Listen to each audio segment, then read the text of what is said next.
Okay, I think we are live. Adam, what's Yep. going on with you? Hey, Brian. This is a first time for me on a Google Hangout, actually. Your first Google Hangout in First, just like fir- of the video chatting? I've done Skype, but never Google Hangout. Yeah, I like the Hangout. I think you can have up to 10 people doing the Hangout, so it makes for good free business conferencing. We might have to look into it for future baseball professor type things. Maybe when we do some of our live chats, we can do the Hangouts instead, but we'll Yeah, see. yeah, Hopefully the definitely. audio quality comes good on tomorrow's podcast. I hope so. This is either going to be an incredible success or an epic failure. I know. I mean, maybe we should do it at the beginning of the year before people start having all this baseball dread and hate because their team is out of it. Yeah, exactly. But I think we can get. Done Skype, but never Google Hangout. Yeah, I like to hang out. I think. All right, so why don't we get started on our agenda, and we'll get going with the show. If any reader questions come in, we'll address those as well. So if anybody out there is listening, make sure to ask us a question. You can do that by clicking the "Be Part of the Conversation" link in the bottom left-hand corner, and we will answer your question live on the air. All right, let's do it. Show 100, baby. All right, everybody. Hello and welcome to the Baseball Professor live daily Profcast. As I just said, this is the 100th show of the season, and we are very happy to be here. It's myself, Adam Nodiff, and Bryan Curley. We're recording this on a Thursday night. Bryan, have you ever done anything before that you've counted specifically up to 100 consecutive times doing something? That's actually a really good question. That's better than your "What would you do with $50" question. I Which don't you think still owe me an answer on, by the way. I'll get it to you by the end of the year, maybe by podcast number 200. But All right. I don't know if I've done anything consecutively up to 100 that has been this important. So good for us. Good answer. All right. Well, let's get right to it here. The big trade. I didn't see this one coming at all. I always thought that maybe Soria would get moved, but I really didn't think that it would be between the Tigers and the Rangers doing the deal. Do the Tigers have a controversy on their hands here? They did say that Nathan is going to be the closer, but I don't know. Soria's definitely been the better pitcher this year. How do you think that actually shakes out? Well, I think for now, if they say Nathan's the closer, then Nathan's the closer. They signed him in the offseason to beat the guy, and it has been a disaster. But I think in the last month, he only allowed one earned run. So he's been better of late. Still has 5 blown saves on the season and an ERA over 5. So Soria is definitely a proven commodity, and I don't think the Tigers can afford to wait too much because the wild card is not somewhere you want to be, and the Indians have been hard charging, and the division looks like it's kind of up for grabs. So I say he has a moderately long leash, but it's not. It's getting tested. Yeah, I mean, my guess here, and really my guess is as good as anybody, and I don't really necessarily even believe what management says because we've seen so many times this year with different teams that they say one thing and they absolutely do the exact opposite. But Soria definitely has been the better pitcher. I know that Nathan's looked better of late, but the problem I have with Nathan is when he gets in trouble, it goes downhill fast, and he just gives games away. So what I think is going to happen here is Nathan will get the first crack at it or continue to get the saves. But if he continues to stumble and we get into September, I don't think that they're going to hesitate one iota, and they'll put Soria right in the role. He's proven there. In terms of fantasy, I think you have to continue to own both of these guys. Even though Soria currently doesn't have the quote-unquote job, you can't drop him. But who do you think closes in Texas? That they said Feliz, but do you think that he holds it down? So I play in a very deep league where like my only closer is Joe Nathan. So I'm hitting every part of this. And I went to the waiver wire after I heard about the trade, and Feliz has been picked up, Steve Tolleson has been picked up, and Neil Kotz has been picked up. So basically, people, the way I'm reading into that in a league with people who know what they're talking about is Feliz is the guy, but who knows? So Tolleson and Kotz are there as well.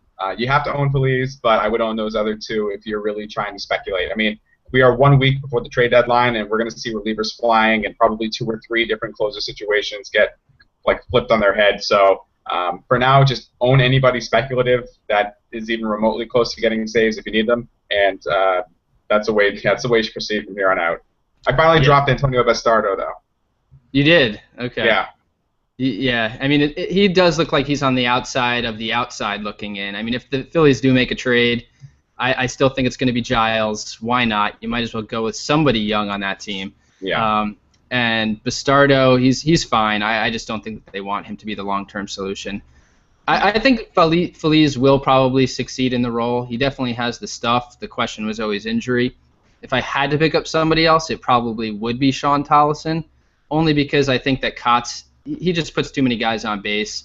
And, I've said this before, but if your job is to protect a one-run lead, teams do anything they can to try and score. They bunt guys over, they pinch hit, they play the handedness.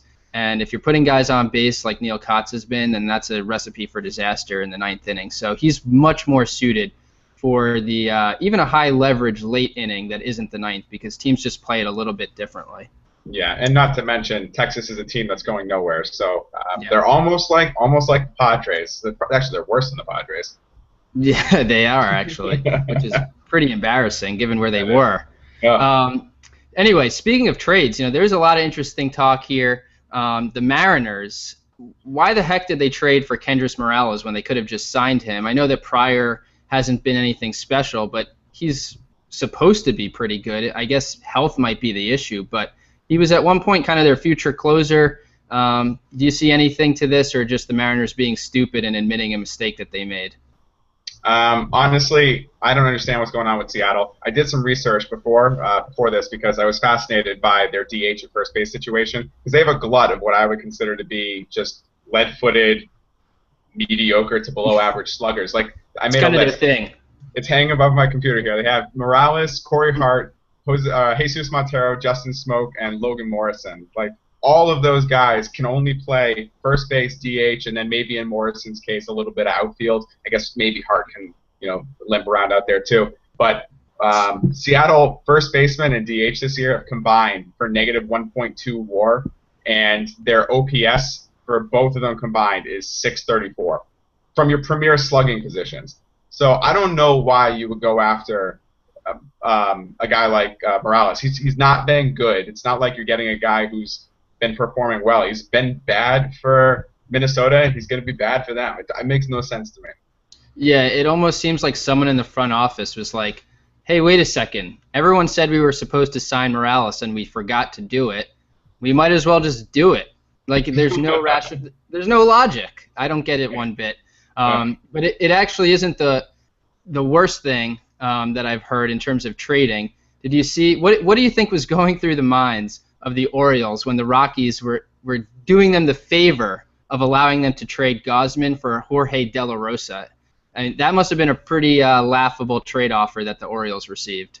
Yeah, honestly, I mean, you remember we talked about this a little bit at the time, but when the Astros trade discussion stuff got leaked, it was pretty fascinating to read, like all the different stuff going back and forth. So these teams, they pitch trades. It's so hard to project prospects that you laugh at them when they get accepted or don't get accepted in the future. So, I mean, when it comes to that kind of stuff, I don't even know how you analyze it. You just sit back and just watch. Yeah, I think what it might say, though, I mean, Jorge De La Rosa, if he were to get moved, obviously they're not going to get someone like Gausman. But if he gets out of Colorado and he's in the right situation, I could actually see some good fantasy value out of him. Yeah, I think De La Rosa is a decent enough pitcher. From what I recall, a left-hander who controls the ball moderately well and can strike people out moderately well. But I think right-handed batters this year are annihilating him. So, I mean, until he fixes those splits, who knows if that's Core's effect? But De La Rosa could be a league average pitcher. Yeah, I agree. So let's talk about one official closer piece of news here. We had a lot of closers in our trade discussion, but Zach Putnam goes to the DL, which means that Jake Petricka is pretty much the only guy left standing in that bullpen now. They're going to get a little bit of health back soon with Lindstrom, but I kind of think that Petricka has the inside track here to hold on to this job. He's nothing special, and I've already covered kind of the reasons why I don't believe in him long term, but for the remainder of this year, Bryan, do you see anybody unseating him there, or you think that this is now his job for the rest of the year?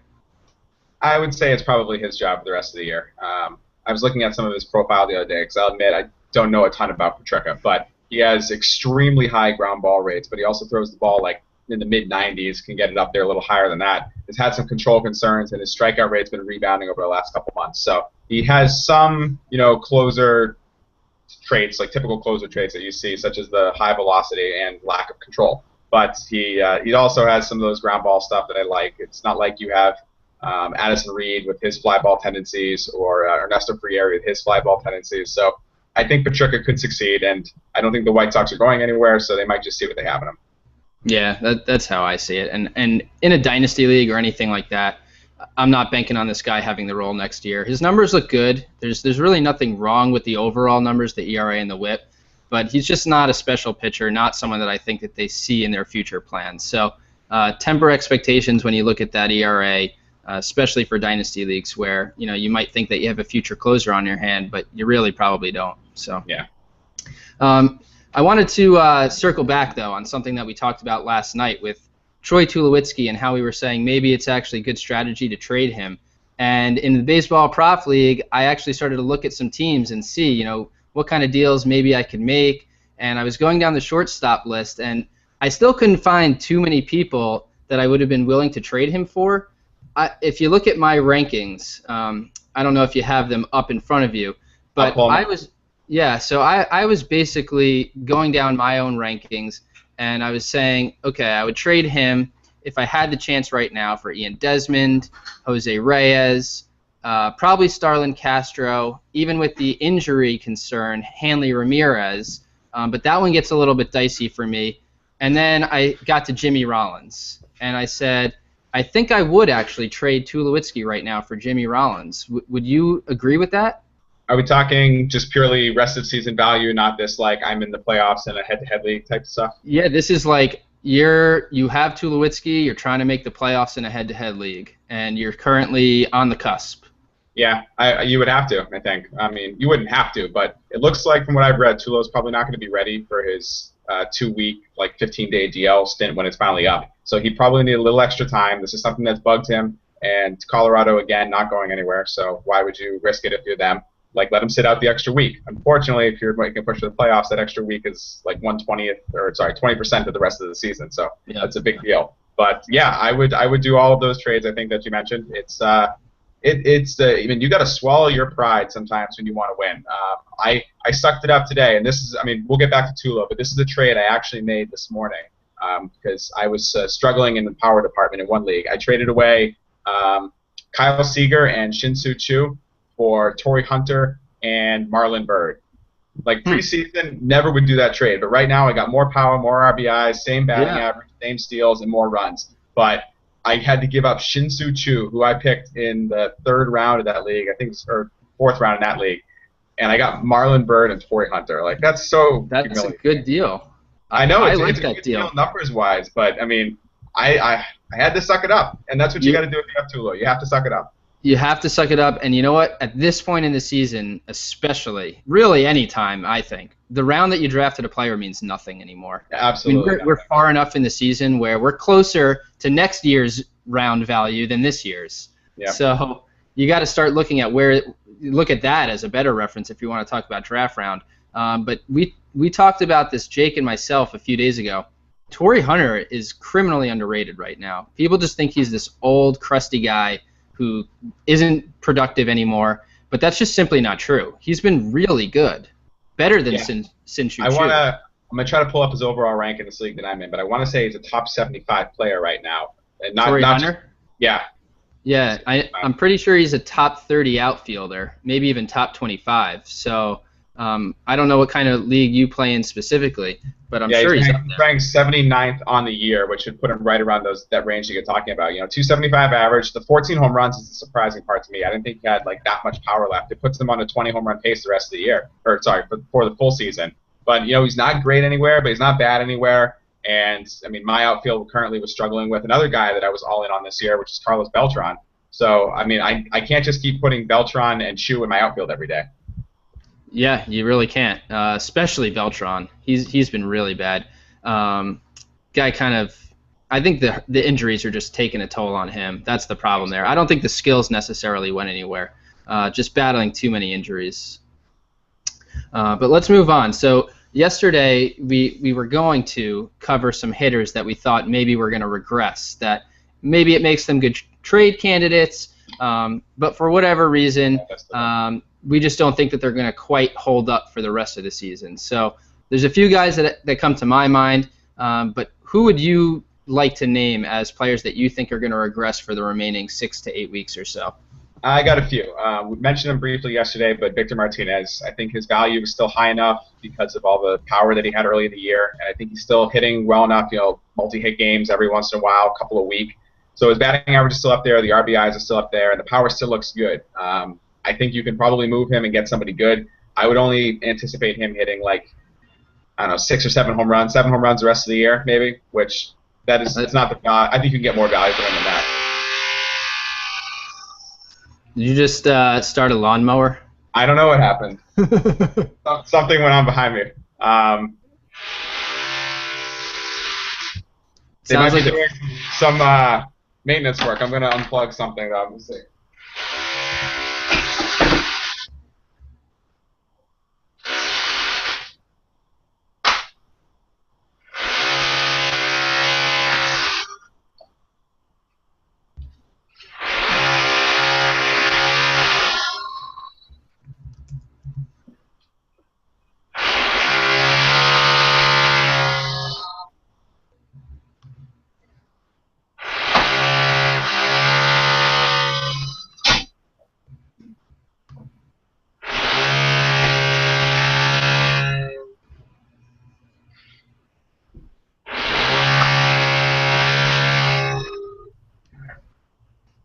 For those of you listening live, this is a first.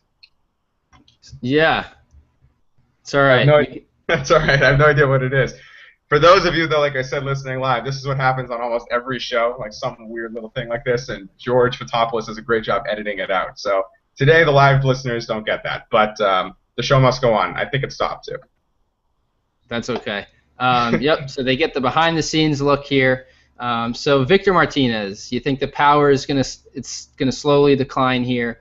I think he might keep it up. Maybe not quite to the point where he was, but I would not be trying to shop him. If I owned him, I mean, look, anybody's tradable, but I wouldn't say that this is a sell high, so to speak. I think that this is just he's playing a little bit over his head. So I kind of disagree with you on that one. But who else you got? I got this. I mean, not a surprise, and I don't think you can get much for him, but if you have Casey McGee as your third baseman right now, you should get rid of him. The batting average is there. The home runs are not going to be, and they're currently not. But his RBI rate is ridiculous because of the way that he capitalized on Miami playing very well early in the season, and he's had good situational batting stats. So going forward with Miami kind of progressing to their normal selves and the situational batting stats likely correcting themselves, I think he's probably only going to have 25 to 30 RBIs the rest of the season, combined with no power and probably a 290 average. So I don't think he's even a top 15 third baseman the rest of the way. So, I mean, he's no different than Connor Gillespie. Yeah. Who is actually surprisingly playing better than I thought as well. I looked at his numbers today. How is that guy hitting over 300? I don't know. What's frustrating is he had 1 home run, I think, on the season entering a series with the Red Sox, and then he hit 2 or 3 home runs in that series. Go ahead. Thank you for tripling your home run total for the season. Exactly. Another guy, and this one I'm not even sold if I would consider selling him, but I think now would be an interesting time to see what kind of value you can get, is Jose Altuve. He's obviously his strikeout rate has been under 10% all year, but the last in July it's almost 18%. So he's not hitting the ball as much as he has been, but he's still getting hits at almost the same rate because his batting average on balls in play is 355 for the month. So that'll correct itself eventually.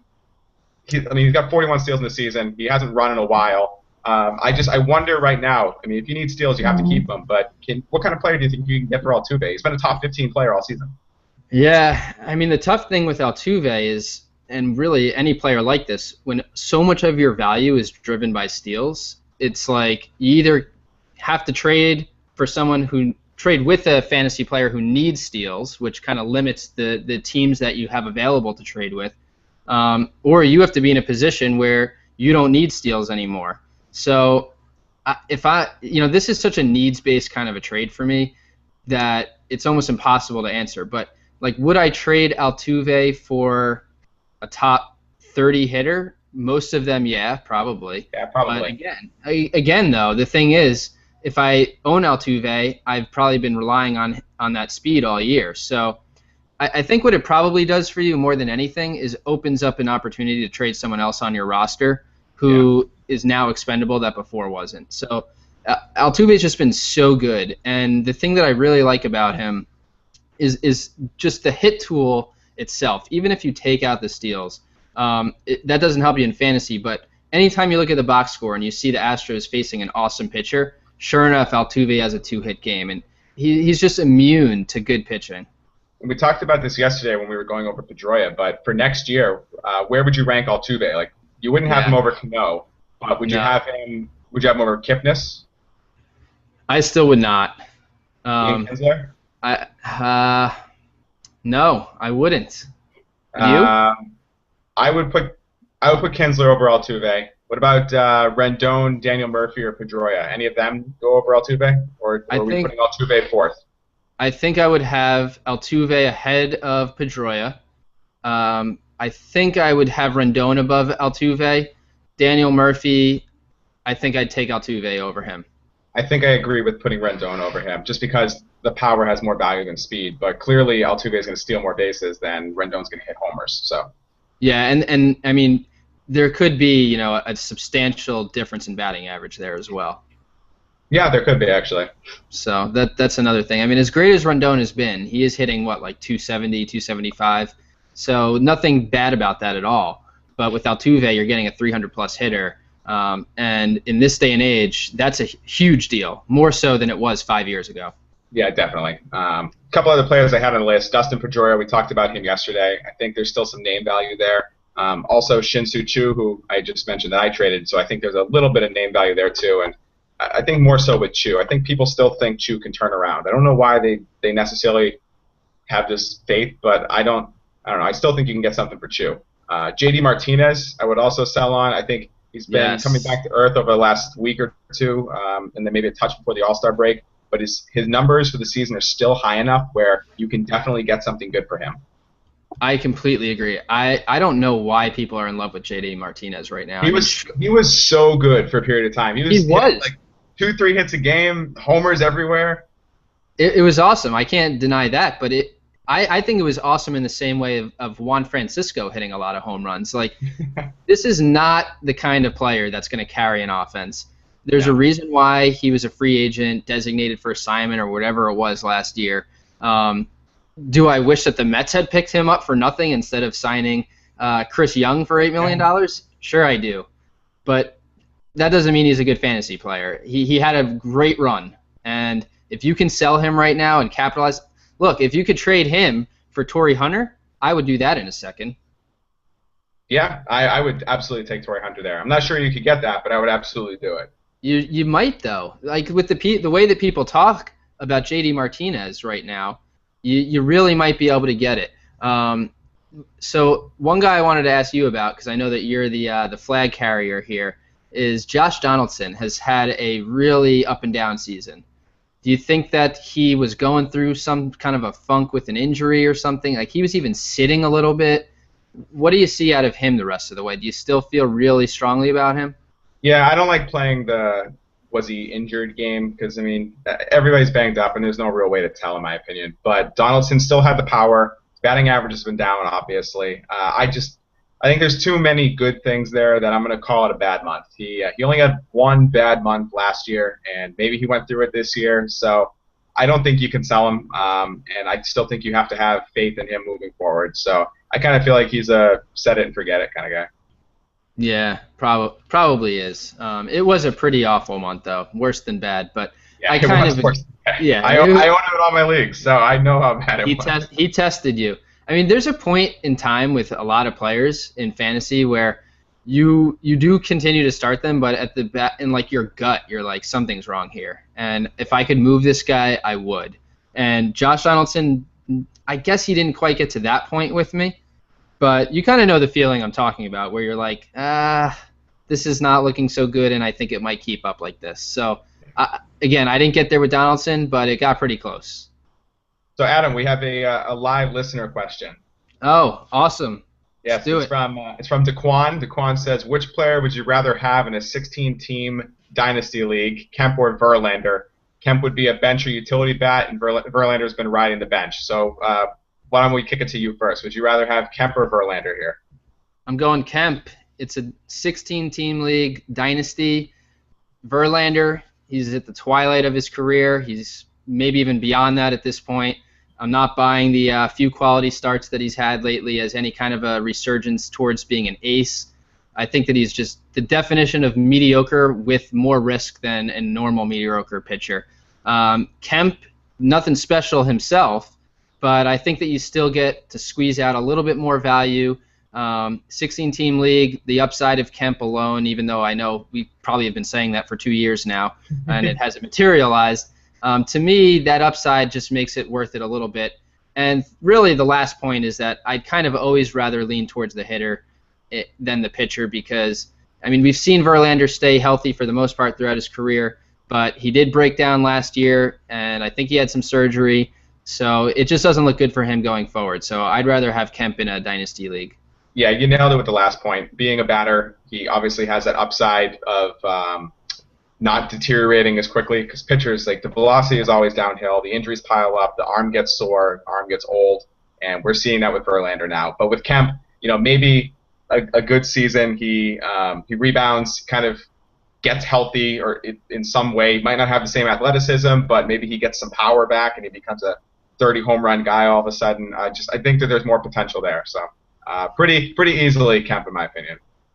Yeah, and I'm saying that, and I actually don't like Matt Kemp at all. I own him I fell into him in a league this year, and he kind of he's proved me right. I think he's just nothing. You fell into him, and it seems like you sent him to the DL. Oh man, I would have been happy actually if he just ended up on the DL earlier in the year for the whole season because it's the kind of guy that I've been sort of setting and forgetting just because of the name, and there's not that much out there on my waiver wire, and sometimes you just got to suck it up and keep starting a player just based on upside alone. So that's the worst because then you get to that point where it's like mid-May and there's still enough of the season left where you don't want to sell him because you're afraid if something does happen and you sold away 4.5 months of Matt Kemp, but you just want to get rid of him and add Brock Holt, but you can't. But you say you can't, but that's almost, I mean, those are the tough decisions that people who win fantasy leagues, not to say that you have to make bold moves like that to win a fantasy league, but you have to have some cojones sometimes. And moves like that, they're so damn difficult to make, but they can really pay off. I didn't make the move, but there's nothing wrong with doing it, and people in your league are going to say, how could you do that? You should have tried to trade him first and all this and that, but at the end of the day, you look at the numbers, and it was the right move. And there was actually a league that I was in 2 years ago. Somebody sat David Wright for the entire championship week. He was healthy and everything. He just wasn't playing well. He was slumping. He had a fine season, but it just at that point in time, over the last month of the season, things weren't going right for Wright. And I forget who the guy played instead. I think it was like Chris Coughlin or something. And he won the league because of it. So I have a waiver claim in for Chris Coughlin right now, and I'm crossing my fingers I have him because, as I said, I traded away Seager, and if I don't get Lonnie Chisenhall back in a trade, then it's Coughlin or bust. Yeah, well. George will tell you. Oh yeah, go ahead. Speaking of Coughlin or bust here, I don't know if you're talking about our Baseball Prof League, but I hate how in that league we only get to pick up one guy a week, and if you don't get somebody, you're like screwed for a whole nother week. Yeah, it's our first time for those listening who's setting up an ESPN league. So I didn't know when I set it up that ESPN's default waiver system was like Sunday and Thursday or something. So definitely something to know moving forward. I don't like ESPN. I can't stand it. But. Yeah, I know you don't. You got to come over to the light side. Anyway, and this is coming from a guy who asked a question about Yahoo. So do you play on? You sent an email about how to do things on Yahoo Fantasy today. Well, this is you know how there's always those things like I can't even think of a good example right now, but no matter what, it always confuses you. And like every single time you see it, you always have to ask, wait, which way is it? And with Yahoo for me, it's when is the waiver period? Like it was Kyle Hendricks who I wanted to pick up, but his waiver claim is on the 26th, and I wasn't sure if that meant I had to have a claim in before the 26th, and then it would get processed that day, or if I could do it on the 26th and then get processed on the 27th. I can never figure out how it works. I think you do it before. Yeah, I wanted to get 2 starts out of a pitcher, but then I lucked out because I didn't want to drop Travis Wood because I needed all the pitchers I could get this week. But my opponent decided to leave 2 of his pitchers on the bench, so I didn't need Travis Wood anymore. So thank God, because I did not want to pitch Travis Wood anyway. But Yeah, that worked out. Let's talk about Austin Jackson for a second, because yes, he's not a guy that came up yesterday on players that we thought might be due for a little bit better of a second half. And over the past month, he's been one of the 10 best hitters in the league, I think. Hitting 320. He's got 21 runs in the last 30 days, which is a really good number, kind of what we're used to with him. I left him for dead, as I said, but are you at all kind of back on his bandwagon, or are you just buying this as Austin Jackson is a free swinging, streak-worthy guy? I definitely don't think he's this good. I don't like his free swinging ways. I don't think he's got enough pop. I don't think he's got enough speed. He's got enough of both to give you something in each, but not enough to make significant impacts, in my opinion. And he's not the 100-run guy batting leadoff to the Tigers that he was a couple years ago. That said, I know you're referencing a reader question that we had, so why don't you read that? Yeah, sure. So this was a two-part question, but I'll just focus on the Austin Jackson part here. He says, this is from Oberyn Martell's Head, and I can't remember who that is, and I just watched Game of Thrones. I'm assuming that's from Game of Thrones. Do you know that reference? I haven't watched Game of Thrones. Oberyn. I know Prince. Wait, you said you don't watch it? I haven't seen it yet. Okay. So Feel free to spoil things for me, though. Yes, this is Prince Oberyn. Now I remember the reference. What a great scene. Anyways,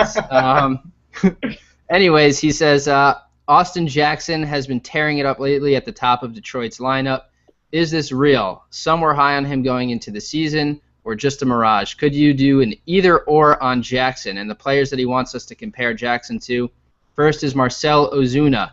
So who would you rather have? We don't know what kind of league this is, but let's just assume standard 12 team. I actually really like Marcell Ozuna. I think he has an underrated amount of power. Ballpark is difficult, and he's another one of those free swingers with high strikeout rates. But in this instance, in a vacuum, I'm going to take Austin Jackson. But it's not a slam dunk. I do like Ozuna. Really? I am shocked to hear you say that, actually. Yeah. I'm definitely going Ozuna. I think I was not a believer in Ozuna, actually, to start this year by any means. But the power is legit. You have to respect the power. And it's way more power than Austin Jackson can bring to the table. What they might have close to a 20 home run difference. Yeah, actually, do you want to hear something funny? I took the notes, and I'll show the note here if we can see it. Where is it? Ozuna greater than Jackson. I did write Ozuna's greater than Jackson, and that's what I meant. I misspoke there when I was just talking. I don't know what I got in my head. I think you built me up to liking Jackson too much with your little speech. You got to follow your notes. I know. I completely forgot it. Yes. Ozuna over Jackson, and Jackson over J.D. Martinez, who was the other guy in the question. Yes. Jackson versus J.D. Martinez for me is really just play whoever is currently doing better. I wouldn't really want to own either of them long term. So I think at this point in time, if I owned J.D. Martinez, I would drop him for Austin Jackson. But I really don't have an opinion on who I would rather own all year. I guess I'd rather own Austin Jackson. But we get email questions all the time from people who they ask us these most inane things, like, should I add this top 250 player for this top 250 player? And I'm just like, man, it's your fifth outfielder, and neither of them is that good. And I get that you want to maximize utility throughout the season and use all the best players, but man, you don't need to email me about this decision. So don't overthink stuff. That's true. So, you're totally right. Jackson, Martinez, it doesn't matter. Neither guy's fantastic, and you're not going to kick yourself for going with one over the other. It's not going to be like one's going to vault into top 50 status the rest of the way. So you just pick one. If it doesn't work out, go with another one. Yeah, and that's really how people should play fantasy. Whoever your last outfielder is, you should treat that as a revolving door. Pick up my favorite move, the rotating roster spot. Yeah, pick up whoever's hot. Play the matchups for the week. If you pick up a Rocky who's going to be in Coors for 7 days, pick up a guy who's awesome against lefties and they're facing 5 left-handed pitchers. If you really want to maximize your value, and that's kind of what you're talking about if you're emailing in a top 250 outfielder versus top 250 outfielder. Figure out who's got the better matchups for the week. Figure out who's playing better at that moment in time, and use them get everything you can out of them and throw them to the curb once they're done. I mean, you don't have any loyalty to these kind of guys. I got to give the readers props, though. The people who are still emailing us about whether or not they should add, and I can't even think of the name off the top of my head, but if they should add this guy who's got like 4 homers, 2 steals, and a 280 average on the year, like, good for you. Good for you for caring that much, like in August, essentially. Yeah, and I'm sure that person is agonizing over that answer too. It's true, and they won't be happy either way. Yeah, exactly. All right, let's keep going here. Tim Lincecum. I still hate him. Have you turned a corner? Are you a friend to Lincecum at all? Not really. I'm gonna pull up some stats of his real quick while I look. But from everything I've read about Lincecum and watched him pitch, he's still basically the same Tim Lincecum. High strikeout rates, high walk rates.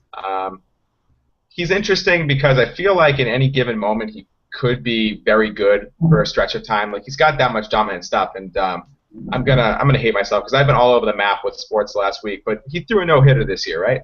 Yes. Yeah. So I mean that's the kind of yeah, and it was they think they said it was like the worst no-hitter that baseball's like ever seen. But the thing about Lincecum is like his xFIP this year is 3.65. Last year it was 3.56. The year before it was 3.82. Like he's been consistently the same pitcher, but his strand rate this year is a lot higher than it has been in recent seasons. So I mean I don't know if that's luck. I don't know if he's found some kind of newfound calm and composure on the mound, and he's not stressing out with runners in scoring position as much. But he's got the talent to be a high 3s, low 4s pitcher, but he's going to walk a ton of people and have a high whip. So he's really only good for the strikeouts. Yeah, I mean, I'll give him credit for the no-hitter. I'm not going to be that hard on him because... Yeah, I mean, I couldn't throw a no-hitter. No, I mean, the no-hitter actually was pretty good. He only had 1 walk, 6 strikeouts. It wasn't like Edwin Jackson-esque when he had like 8 walks. So the no-hitter was fine, but I mean, look at who he's faced here: the Padres twice, Arizona, Miami, St. Louis, who's actually been struggling.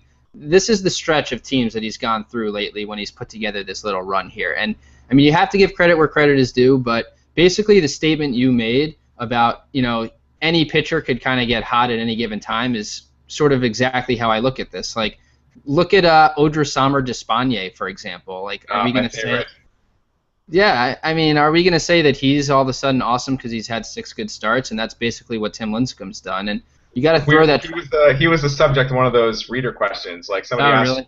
should I add Despaigne or should I add God, I can't remember. Like, should I drop Jesse Hahn for Despaigne? And I was like, no, you shouldn't do that. Although Hahn is on a pitch count now, or an inning limit, so get rid of Jesse Hahn. Real. So guys on pitch counts or innings limits, you're just getting rid of. Yeah, in most leagues, I mean, I would think he's only going to throw about 40 innings the rest of the season. And for me, it's not worth rostering a starting pitcher with 2 months left if he's only going to average 20 innings a month. I guess it depends how they stretch it out.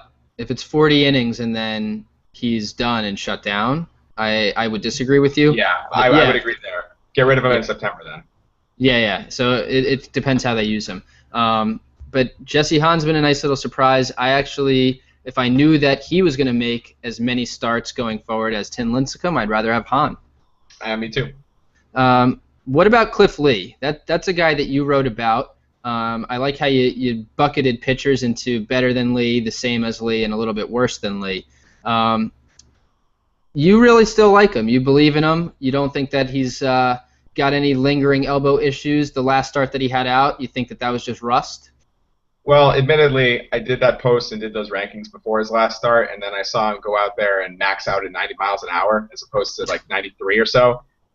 So I'm probably backing off that a little bit more in hindsight. But I think going forward, Cliff Lee is still going to be a control first pitcher who's going to induce ground balls. He's going to have good strikeout rates because he has great control. Like, you don't need to pitch 92 to get a strikeout. You can be 90 on the corner. So I still think Lee is a good buy candidate, and especially because of his bad start, I think he's an even better buy candidate. I still think he's, at worst, what's Cliff Lee going to be? He's going to pitch 7 innings a start, 6 innings a start. He's going to strike out 6 guys or so with a 3.34, 3.5 ERA and a 1.15 to 1.2 whip. Like, that's a top 30 starting pitcher, and I think you could get him for less than that. Yeah, I would agree with that as the floor. I thought you had some interesting pitchers, though, on your list, and Garrett Richards is a guy that you had in the similar to Lee category. What I mean, do you think that this guy is a top 15 pitcher going forward? I mean, I'm talking about next year too. Like, is he really just an elite pitcher now? Yeah, he is there. I mean, he was one of those guys who I've been monitoring over the last few years, but I could never figure out why he wasn't striking batters out. And it's kind of like Nate Eovaldi, and he had high walk rates, so I wasn't really expecting a breakout. But this year, he's finally put everything together, and I don't see a reason why he shouldn't be maybe top 15 might be pushing it, but a top 20 pitcher going forward, like for next season. Well, yeah, that's pretty good. I mean, just straight got an inning across 200 innings with high ground ball rates and a low 3 ERA. I mean, it's pretty good. Yeah, I really didn't have much faith in him at all coming into the year, but I agree. I mean, he's been dynamite. There's nothing that looks like this isn't going to continue for him. You can't project an injury. I mean, he throws incredibly hard, and there's a lot of people coming out saying that that's correlated with injury, but you can't be scared of that. And the other player that I wanted two more actually on this list that I thought were interesting. One, Jeff Samardzija. I thought that your article on him that you wrote a few weeks ago, by the way, was one of the best I've ever read in fantasy. So kudos to you on that. That was an awesome article. And you know, he's been, I think, with Oakland now. To me, he is a top 15 guy. I would have him in the at least similar to Lee category. I mean, you probably know better than anyone based on the article that you wrote. Why do you think that he would be worse than Lee? It's very close, and for the most part, all the pitchers that I mentioned in that article are all worthy pitchers. Like they're all top 20 guys for the most part. But with Samardzija, my concern is more just the whip. If I'm pulling up his stats right now, because I'll be honest, I wasn't ready to talk about Samardzija, but let me look it up real quick. That's all right. You think I looked him up today a little bit. So I think in 15 starts or so that he had with the Cubs gave him, not even while he was in the game, just runs that the Cubs scored in games he pitched. It was like 41 runs. Yeah. And in the 4 games that he's pitched with Oakland, they've scored 15, or I think 20. I think it was 20 runs. Or 24. That was it. I'm thinking off the top of my head here. 24 runs. So, they had the 13 today, which helps.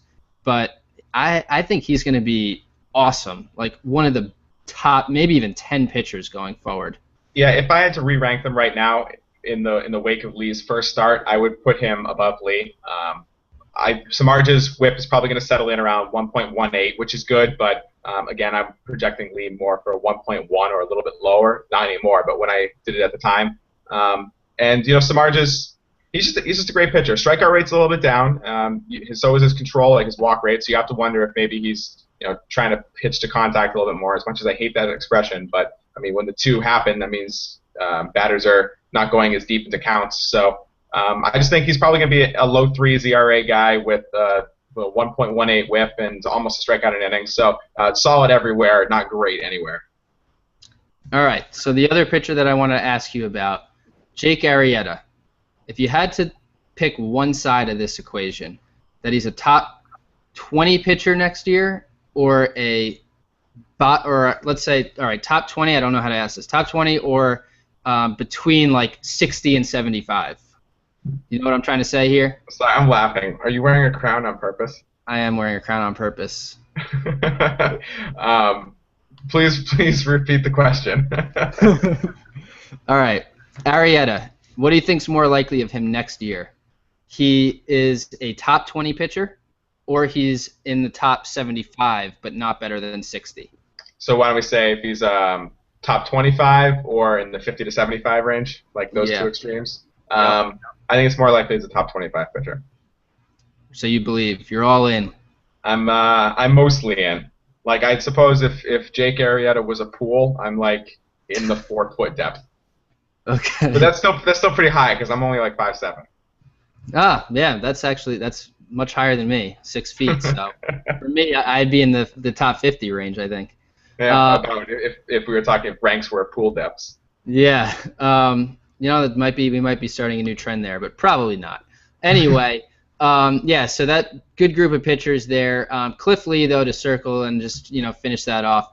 I'm not feeling as confident about him as you are. I think that he is going to be rusty. I think that he was rushed back. I know that they don't have to trade him by the July deadline because he's going to pass waivers, but I don't think that he's going to be in the full swing of things for at least another few outings. And we've already talked yesterday about how time is not your friend right now. So if you have to wait 3 starts for him to get back to midseason form, that matters. And that's kind of what I think is going to happen. I think he'll be totally fine once that happens, but I just don't think he's quite there yet. You saw the velocity down. He is really kind of a control pitcher these days, and he just looked like he was off his spots as well. Yeah. Not optimistic, but who knows? The upside is there. Yes, that's true. The upside is certainly there. Let's move on to some listener questions here. The first one is from Quinton Cottle, and it's a 5x5 rotisserie mixed league. Wants to trade for a shortstop. Currently only has Peralta and looking to dump an outfielder. So the choices here are Cole Calhoun, Melky Cabrera, Josh Hamilton, Hunter Pence, Billy Hamilton, and Corey Dickerson. Pretty good outfield, I would say. So home run boost would be nice, but limited for positions. Any suggestions who might be best to target? So I guess first, who do you think, if you want to balance least amount of impact on this person's team, but maximizing the return, who would you look to trade? Home runs would be nice. Let's see. Probably Melky Cabrera. I mean, I think he's still got some value, and I think that he's not single-handedly great anywhere. So I think you can probably subtract a little bit everywhere with him. But Hunter Pence has been on fire too, so you might be able to get a ton in return for him. That was actually the guy that I was thinking. Hunter Pence, if home runs are what you need, I think that it's okay. Pence isn't good. Pence hits a decent amount of home runs, but I think you can afford to lose him. He's got name value. He's can really help somebody. So that's the person that I would look to trade. I don't think that Melky has the name value to get you enough in return. So I actually think you're better off keeping him because it just suits you better. You might as well collect those stats for yourself. Corey Dickerson is another guy that. What do you make of Dickerson? Like, I think he is playing over his head, but it's probably more real than fake, right? Yeah, I think it's absolutely more real than fake. And as much as you don't want to say, like, the ballpark, he always has that advantage. So that's a factor, too. Yeah, that is true. But you know what? In my opinion, this whole question is moot because I wouldn't trade Johnny Peralta. I think he's a very average and fine starting shortstop in a 10-team league. In the last month, he's ranked 6th at the position. We totally disagree on Peralta. We always have, though. I'm gonna pull up your rankings now and see where you have Peralta. So while I'm doing that, why don't you tell me a little bit about him? I'm sure I crushed him in my rankings. He's so inconsistent. So you say he was in the top shortstop or whatever you said over the last 30 days. I bet you the 30 days before that he was like number 25. He probably was. You just can't live with that. I think that he's the kind of player that fits into the mold that we were just talking about before, where, okay, I have a middle infielder, definitely not my short. I would never want him to be my starting shortstop. But let's say it's a middle infielder, and I was rolling out Martin Prado beginning of the year. All right, let me try Peralta. Oh, that didn't work. Let me try Scooter Gannett. Find one that sticks, basically. If you need it as a shortstop, obviously some of those guys wouldn't qualify. But I was just talking as middle infielder there. So maybe it's like, I don't know, Jed Lowry, J.J. Hardy, Xander Bogaerts. Like shuffle through these kind of guys and find one. You got him 17th in your rankings. Yeah, deservedly so. Not deservedly so. You have him. I don't know. Like, I suppose shortstop is it's a weird kind of depth because if you don't have one of the top like 4 or 5 guys, then the next 10 to 12 are all really similar. So I'm not sure if that constitutes depth or not. It's top heavy. So with his grouping of outfielders, do you think he could go out and get Ian Desmond? Like Hanley Ramirez is low, so maybe you could buy him right now when he's not hitting as well. But Reyes isn't going to give you power. Castro won't give you power. Rollins will give you some power, so maybe he's another one. But aside from that, Tulo's hurt, and it's a roto league, so you don't want to spend like a third the rest of the season, maybe longer, rehabbing him. So it really comes down to Desmond, Hanley, or Rollins. Like, do you think any of those guys are attainable? I think you could trade Hunter Pence for Jimmy Rollins. I do think you could do that. Would you do that though? I would not do that, but I wouldn't do that in a vacuum. But Right, if because I, he's got all these other outfielders. yeah, he's got all those other outfielders, and if he thinks that the shortstop is going to make a big difference, then yes, I would do that. So right now, Johnny Peralta, 13th among shortstops on the season, according to ESPN Player Rater. So he hasn't been as bad as I thought, but for me, he's definitely not a top 10 guy, and I don't care that he's number 6 on the Player Rater over the last 30 days. That is, Do you currently have the player rater pulled up in front of you? yes, I do. So we're going to recap, and I hopefully you know where I'm going with this. Eric Hosmer versus Brandon Belt, and I don't care if I don't care if I have to win this on a technicality. I don't want to look. I looked the other day. For the whole season? Yeah. Belt is number 38. At first base. And Hosmer's 23. Boom. All right. Technicality or not, I don't care. I don't care that Belt's only played like 40 you know games. What? You know what, though? Here's the thing. Here's why I'm not going to let you even take this on a technicality, and why I'm going to change my outfit real quick. Because here's the thing. If you were playing Hosmer all year and getting the crappy value that you're currently getting from him, that actually hurt your team more than owning Belt for the short amount of games that you did and then sitting him when he got hurt. So you're saying that whenever we have these bets or whatever going forward, we have to add in language about also assuming like No. you're not starting him all the time. So I'm not saying know. I thought so maybe I don't know. I think if we did it on a production per plate appearance, Belt would blow him out of the water. But yeah, it wouldn't even be close. It is end of season player rater rank. So on this one, I'm winning on technicality. All right, you win the bet, but who would you have rather drafted? I would have rather drafted Belt. Okay, there we go. But there we go. I will not own Belt next season. I also won't own Hosmer, but I definitely will not own Belt next year. Yeah, Belt was so disappointing this year that I feel like next year he could be drafted in like the 20th round, and I would own him there. Sleepers. Yeah, I would own him there. 20th I would round? take a chance on him in the 20th because if it's down to him or like, well, I don't know because I was gonna say if it's down to like him or Torrey Hunter, but apparently Torrey Hunter is still good. So who knows? You can get good players late. All right, let's do another question here.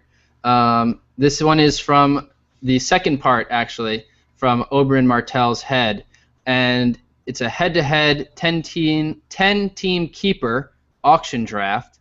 Doug Fister has been a decent pitcher for my team, but given his FIP 4.03, xFIP 3.91, and Sierra of 4, should we expect regression? Would you suggest trying to trade Fister for someone like Marcus Stroman? Now, this is a super interesting question to me, partly because Marcus Stroman has been lights out. Another incredible start today. I'm totally buying into this. I'm eating the whatever Fruit Loops, or I don't know what the right phrase is there, but I'm in. I'm in on Stroman. How is eating Fruit Loops even remotely a phrase? I'm actually, my wife makes fun of me all the time because I'm the worst with phrases.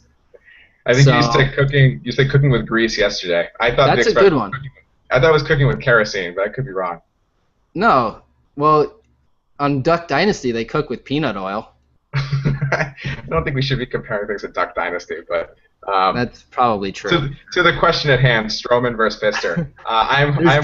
There's definitely a phrase about eating something. There's a couple of them out there, none of which you have successfully hit, but that doesn't matter. Stroman is definitely a legitimate pitcher going forward. I don't know. I don't have enough good things to say about him because usually when a pitcher comes in with his kind of strikeout rates, and I know that Stroman had good walk rates in the minors, but usually like they try to get the strikeouts. They pitch round batters, but he has not. Like his walk rate is under 2 walks per 9. He's striking out a decent amount, a little bit above league average, and he's not allowing a ton of fly balls. Like he just has the hallmark of like all the key indicators that I love moving forward. So yeah, I'm all in on him, but it's not because I don't like Doug Fister, because I do think that Fister is pitching above his peripherals, but I think he's reliably still a mid-3s ERA guy with average strikeout rates. Like Fister is a solid, good pitcher with some injury concerns, but Stroman could be great. So who would you rather have? Stroman. You would rather have Stroman. Yeah, this one's really tough. I think it's so interesting. I actually own both of these pitchers on the same team in one of my leagues. And for some reason, I did not start Stroman today. I just had too many. We were capped. We get only 12 starts a week. And I had what I thought was so many good pitchers, but they've all been absolutely terrible. Strasburg was awful, and Fister was actually okay in Colorado. Mike Minor killed me. Like, I thought I had all these guys, and I was like, oh, I don't fully trust Stroman yet, so I'm going to bench him. Well, that 2 starts this week, he would have been incredible for me to have. You benched him on a 2-start week? Yeah, well, everyone had a 2-start week. Oh, yeah. Long week, so it really hurts, but Fister is so reliable. But I agree. I think at this point, like, maybe we need to do an either or with Stroman. I don't know. Like, where do you think Stroman will be ranked next year? You think he's a top 30 pitcher? At the beginning of the season. Let me pull up your rankings because they do such a good job for helping me put things in perspective. So even though he's not in there, he's going that's okay. to be. But your rankings list the top 50 pitchers, and the Yep. 50th one you have is, interestingly enough, Cliff Lee. But right down that same area is Irvin Santana and Kyle Loesch. So, I mean, I would definitely take Stroman over those guys. Yep. So clearly he's better than that. Around the 40 range, you have Chris Archer, which is an interesting comparison too. Which one would you rather have there? I'm gonna stick with Archer. I would take Stroman there. Are we talking? We're talking next year or rest of this year? Next year. Yeah, I would take Archer still because Stroman, we still haven't seen him do it for a full season. So I don't know. I just don't have the trust there yet that he can hold up over a whole year. He's a small guy, but it's getting awfully tough. And Archer is really good, so that's not at all a knock on Stroman. Yeah. It's hard to find. It's hard to rank these pitchers. The pitching is by far the hardest position for me to rank because, how do you compare, let's say, Stroman versus Matt Latos? I don't know how you do that, honestly. Yeah, how do you do that? It's really hard to do, and that's why pitching. I almost feel like pitching needs to be set up the way that you kind of did it, sort of in your piece with Cliff Lee, is Tier 1, Tier 2, Tier 3, and Tier 1 is like you start him absolutely no matter what, doesn't matter on the matchup. Tier 2 is maybe you start him like 80% of the time, but every now and then if there's a rough matchup, you bench him. And then Tier 3 is guys that they could just come in and out of that tier at any time depending on how well they're pitching. It's such a difficult position to say, like, this guy's number 14 and this guy's number 20 because they're like the same player. I liked the way that came out, that little rankings box. And George and I, when we first launched the site like 5 years ago, we used to do the tiered rankings, but we got away from that in I don't even know what phrase I'm looking for now. Your poor phrase selection is rough up on me. Eating Fruit Loops. I got Fruit Loops in my mouth. Yeah, the tiered ranking system has a lot of merit to it because when you start choosing between these guys, like, look, there's 5, 6, 10 guys. They could all be interchangeable. So just lump them in a group, and it's not lazy. I think it's a good way of looking at stuff. So we might have to find a way to bring that back. I agree. It is not lazy. Anyone who thinks that that's lazy is wrong because it's actually more helpful than anything. And yeah, just as much thought goes into it. Overthink stuff. Yeah, just as much thought goes into it. And then if someone asks me, why would I rather have, I don't know, Sonny Gray over Jeff Samardzija, I have to come up with, like, minutia. Those are the best. I see you have Sonny Gray ranked 31st, and I think he's a top 30 pitcher. Yeah. It's like, all right. I kind of agree with you. Good. I also think he's about a top 30 pitcher.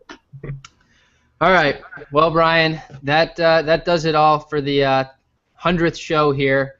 I was hoping for a little bit more listener interaction, but that's okay. We'll see how the live video goes, and hopefully we'll get some feedback on that. Maybe we'll do it again some other time and find other ways to incorporate the video. I think there's certainly an opportunity for it, but this was fun. Yeah, no, I do love the live chatting. We probably should have done a better job than announcing it maybe 10 hours before it was going to happen, but that's what happens when you run a site every day and then you don't know how to celebrate your 100th milestone because you've never had a 100th milestone. So for number 200, we will go big. and prepared. And look at all these funny faces you can wear too. So we'll have to learn how to do that. There's a lot of Google Hangouts is a pretty great feature. But Yes. yeah, Adam, I'll let you go and wash the dog off your face. Which for people who are just listening and not watching, that sounds terrible. All right, everybody. Have a good one. Thanks again for listening. 100 going strong. So good luck on your matchups the rest of the week, and we'll be back with you on Monday. Awesome. So for those listening, if there's anybody still out there, thank you very much for joining us for our first ever live podcast. It was a learning experience for Adam and myself as well, and we will most certainly be doing more of them in the future. I think it was pretty fun, and I think there's a good opportunity for us to build some nice interaction instead of doing those chats that we usually do. So awesome. Thank you very much for joining us. Adam, any last words? No last words except go buy some Fruit Loops. All right, we should become an affiliate for Fruit Loops. Yeah, well, that would be good. I'm sure they pay well. And free Fruit Loops. All right, everybody, have a good night. All right, bye, guys.